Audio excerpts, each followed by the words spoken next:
The iconic image of a gunslinger with twin six-shooters hanging low on his hips? Pure Hollywood fiction. Real cowboys would have found that setup laughably impractical and possibly fatal. What actually worked on the American frontier looked nothing like what you've seen in the movies, and the real story reveals far more ingenuity than any screenplay could capture. Subscribe to see more forgotten truths about the American frontier, and let us know in the comments what you always pictured when you imagined a cowboy's gun belt. During the frontier era, most cowboys wouldn't dream of riding out without a weapon close by. The open range presented constant dangers: venomous snakes, predatory animals, and unpredictable situations that demanded quick responses. Firearms became as essential as rope and saddle. But those fancy quick-draw rigs beloved by movie directors, they didn't exist in the 1800s. That whole aesthetic emerged generations later, crafted by filmmakers chasing dramatic effect rather than historical truth. The cowboy exists somewhere between legend and reality, with mythology frequently drowning out the facts. Popular culture has fed us romanticized versions for so long that fiction feels like truth. Real ranch hands were far more likely to sport bowler hats than those towering Stetsons, and they typically wore simple wool or denim pants instead of ornate leather chaps. Their clothing choices centered on affordability and durability, critical factors when you're spending 12-hour days in the saddle doing backbreaking work. There was never a standard cowboy outfit either. What men wore depended on where they lived, what they could afford, and what was available locally. Practicality trumps style every single time. The one universal constant? A firearm, and finding a sensible way to keep it accessible throughout a working day. The evolution of holsters started with the military. In the earliest frontier days, proper holsters weren't even part of the equation. Plenty of men simply shoved a small pistol into a coat pocket or wedged it into their waistband. But the brutal conditions out west, choking dust, sudden rainstorms, endless hours on horseback, took a heavy toll on exposed weapons. Those improvised carrying methods also proved dangerous for men whose lives involved constant physical labor and movement. The first real holsters didn't originate on the American frontier at all. They started as military equipment decades before cowboys became a cultural icon. Back in the 30s, soldiers needed a way to carry heavy flintlock pistols during long marches and cavalry patrols. They used simple leather pouches designed to bear the weapon's weight securely. These early military holsters typically attached to the saddle pommel, keeping the pistol stable while riding. This military innovation gradually influenced the civilian world and became the foundation for frontier holster design. When massive revolvers like the Colt Walker hit the market in the 1840s, weighing over 4.5 pounds unloaded, wearing one on your belt simply wasn't feasible. These behemoths required saddle-mounted holsters, which is exactly how U.S. cavalry troops carried them initially. As settlers pushed westward through the mid-1800s, these saddle holsters spread beyond military use. Civilians, scouts, and pioneers adopted and adapted the same basic designs for their own purposes. Many civilian versions closely mimicked military patterns, sometimes incorporating protective leather flaps to guard against mud, rain, and trail debris. This quiet evolution laid the groundwork for what would eventually become the cowboy holster. Practical gear born from necessity rather than the dramatic flair Hollywood would later invent. Rifles were just as important as revolvers. Revolvers weren't the only firearms cowboys depended on.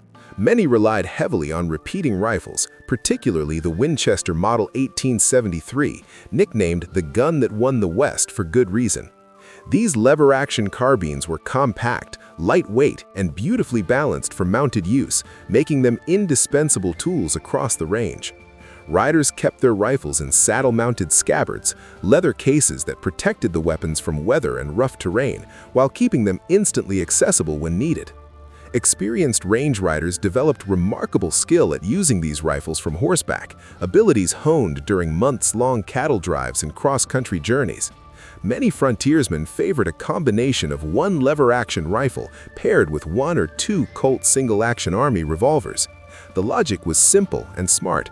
Using firearms chambered for the same caliber meant carrying only one type of ammunition. And before you imagine some dual-wielding gunslinger, understand that carrying two revolvers served a purely practical purpose. When one ran dry, you grabbed the second instead of wasting time on a reload, crucial because reloading a single-action revolver was tediously slow. Buffalo hunters perfected this approach, becoming expert at switching smoothly from rifle to revolver while mounted, particularly when their lever-actions magazine ran empty. Some used innovative leather slings or loops to secure their rifles to their bodies, allowing them to let the gun rest across the saddle while freeing both hands for their sidearms. One of the earliest documented descriptions of this technique comes from William E. Webb's book, Buffalo Land, in 1970. Webb explained how a rifle could hang from a shoulder strap and rest solidly across the saddle while the rider drew and fired his revolvers in sequence before returning to the carbine as backup. He noted that skilled riders could fire multiple rounds, reload while moving, and maintain their horse's pace throughout. With their sturdy saddle scabbards, matched ammunition, and clever carrying methods, these frontiersmen built an efficient system focused entirely on preparedness in an unforgiving environment. It wasn't about showmanship, it was about survival through practical ingenuity. Hip holsters changed everything. Cowboys understood that efficiency mattered more than anything else on the range. A lever-action rifle and a saddle scabbard, paired with one or two sidearms, minimized constant reloading and provided flexibility during long rides, cattle drives, and unexpected trouble. Many deliberately chose rifles and revolvers that fired the same caliber cartridges. This straightforward decision reduced weight and saved space. No need for multiple ammunition types, and reflected the resourceful thinking that defined frontier existence. Ammunition was precious and often hard to find at remote trading posts, so standardizing equipment made perfect sense. While the military pioneered holster design decades earlier, it was cowboys and frontier travelers who made holsters part of everyday civilian life. They recognized that having a firearm at your hip was infinitely more practical than leaving it strapped to your saddle, especially when working on foot around livestock or in camp. This realization sparked a wave of craftsmanship. Saddle makers throughout the West began creating specialized leather holsters designed to hang securely from a belt, allowing ranchers, wranglers, and trail hands to carry their sidearms comfortably on the hip.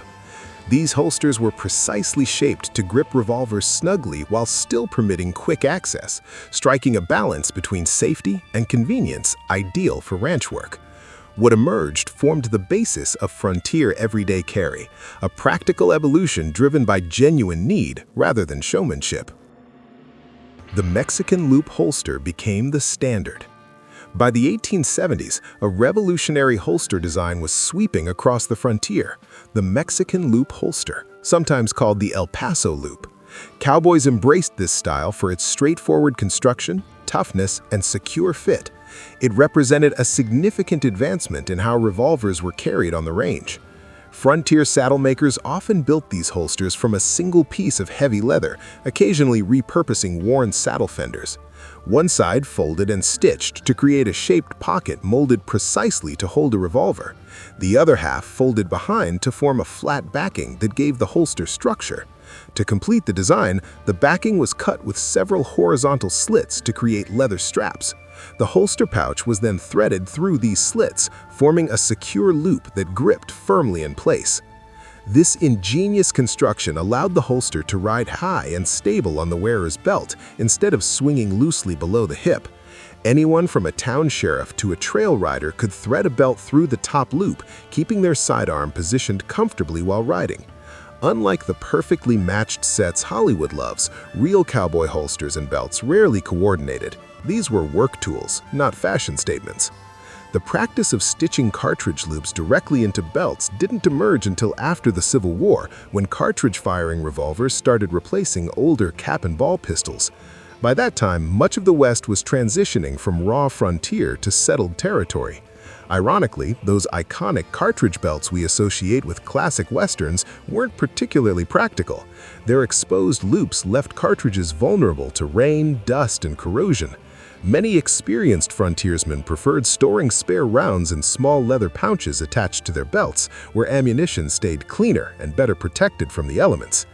This emphasis on function over flash reveals a deeper reality. Authentic cowboy gear evolved from necessity, not spectacle.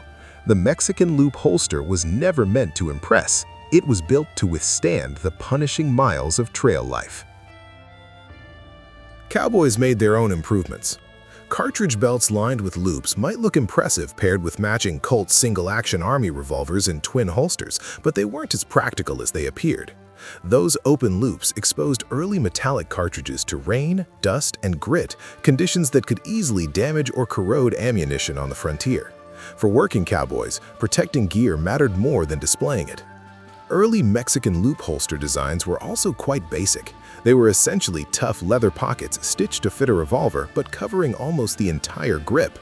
While secure, this made drawing the weapon clumsy and slow, especially from horseback or during ranch tasks requiring quick access.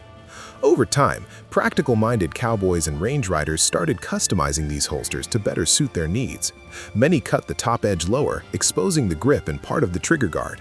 This simple modification made it much easier to establish a solid grip and draw smoothly, particularly when wearing gloves or heavy trail gear. Some frontiersmen adopted a distinctive carry style common on the Great Plains during the mid-1800s. Men like Wild Bill Hickok reportedly wore their revolvers with the butts facing forward.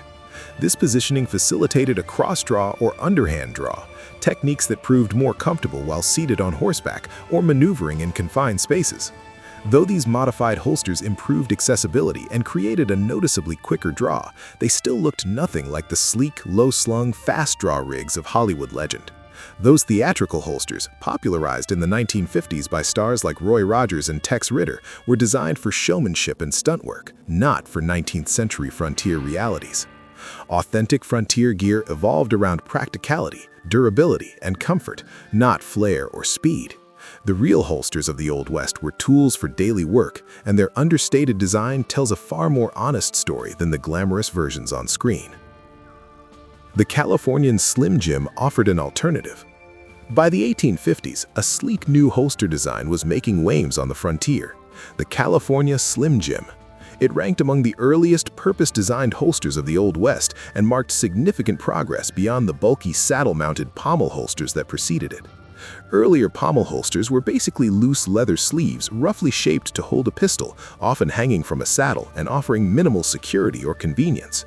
The Slim Jim, by contrast, featured a slim, sculpted profile that closely followed a revolver's contours. It incorporated stitched belt loops on the back, allowing it to be worn at the waist instead of tied to a saddle.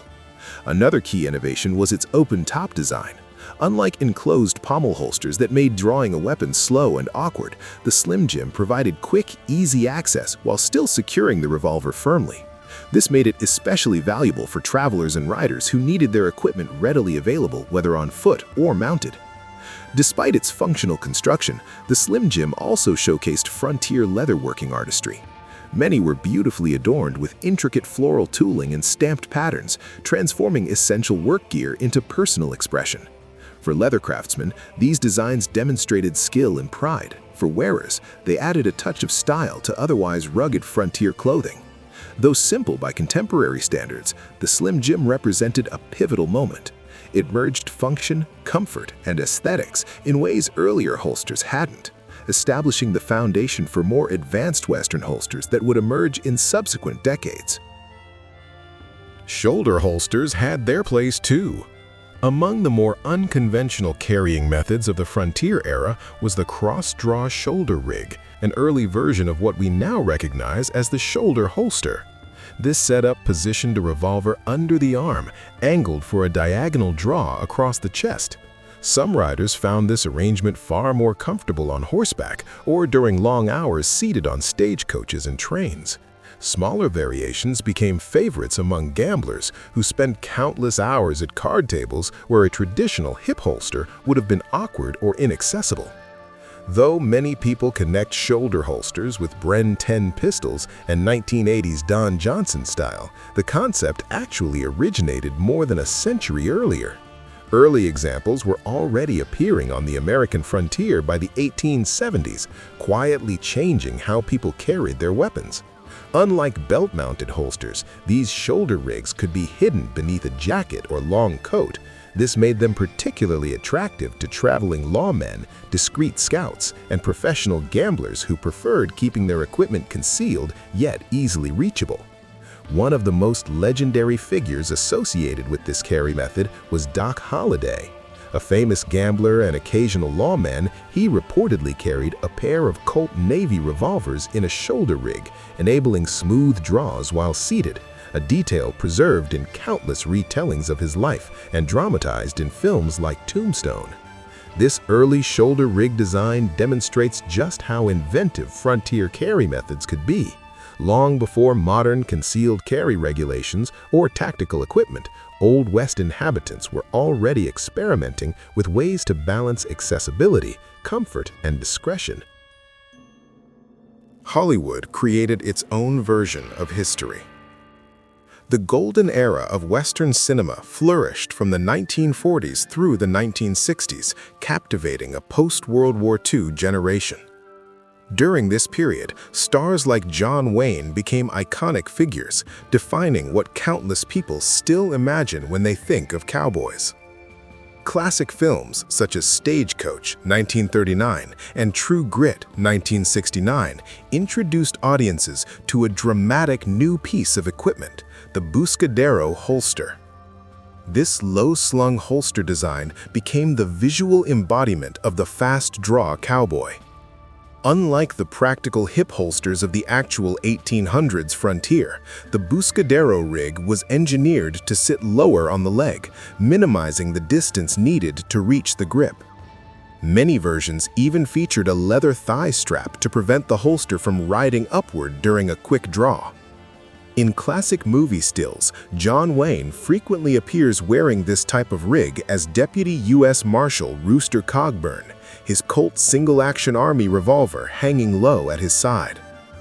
This cinematic image shaped public perception of authentic cowboy appearance, despite having virtually no basis in actual frontier history. Over time, the Buscadero design evolved into the modern fast-draw holster, now a fixture in cowboy action shooting competitions. These competition rigs incorporate spring steel bands inside the leather to hold the holster's top open and minimize friction. Some even allow the revolver's cylinder to rotate slightly during the draw, enabling shooters to begin cocking it before the barrel clears the holster. But while fast-draw holsters thrilled movie audiences, they were virtually non-existent on the real frontier. The romantic, quick-draw cowboy lifestyle, the notion of living by speed and daring, was largely a 20th century fabrication, born from Hollywood storytelling rather than everyday 19th century existence. In reality, the gunslinging image of the Old West owes far more to movie cameras than to actual cowboys, whose equipment was built for endurance, not drama. If you enjoyed discovering the reality behind the mythology, subscribe to the channel for more untold stories of the Old West, and leave a comment below sharing which carry methods surprised you most.